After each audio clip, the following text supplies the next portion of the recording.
Also from my teammate, the role of the town marshal is coming into question following our team's investigation. Lawmakers have tried to limit the number of marshals a town can hire. My teammate, senior investigative reporter Richard Essex has those details.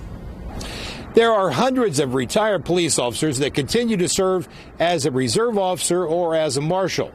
There are hundreds more that serve as reserve police officers or marshals that have a completely different agenda. We're bringing in people that are there to monetize that position in a way that we didn't think about before. According to retired Indianapolis police officer and current state senator Jack Sandlin, people are making money working security jobs with reserve police officer and deputy marshal badges. Sandlin helped pass a new law to curb the number of marshals and reserve officers a town can have, but the law requires action from individual town councils and boards.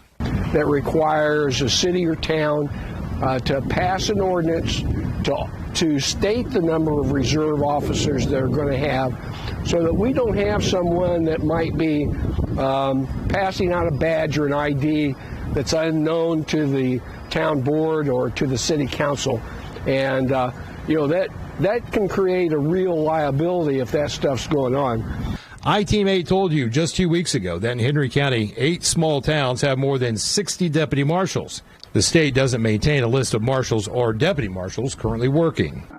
About 80% of law enforcement agencies in the state of Indiana operate a marshals program. Charles Carter is the town marshal in Poseyville and the president of the Indiana Marshal Association.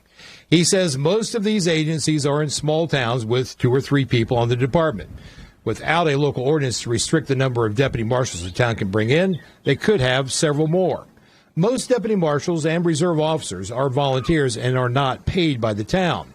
Carter is aware of the marshals around the state that allow deputies to work security jobs without much oversight, which he says could present a problem given the liability of law enforcement.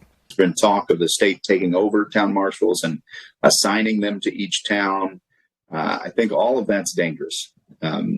Living in my small town, most town marshals that I know live in their small town. They're part of the community. They're intricately webbed into that community. Town marshals serve their people from cradle to grave.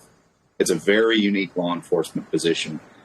Carter says one of the issues facing his organization and marshals around the state is the lack of management by town officials. A town marshal's agency that tries to overstep or be more than what they need to be. I mean, we are the peacekeepers of the town. Carter welcomes more oversight of the marshal program, but he does not support a state takeover. In Indianapolis, Richard Essex, Wish TV, I-Team 8.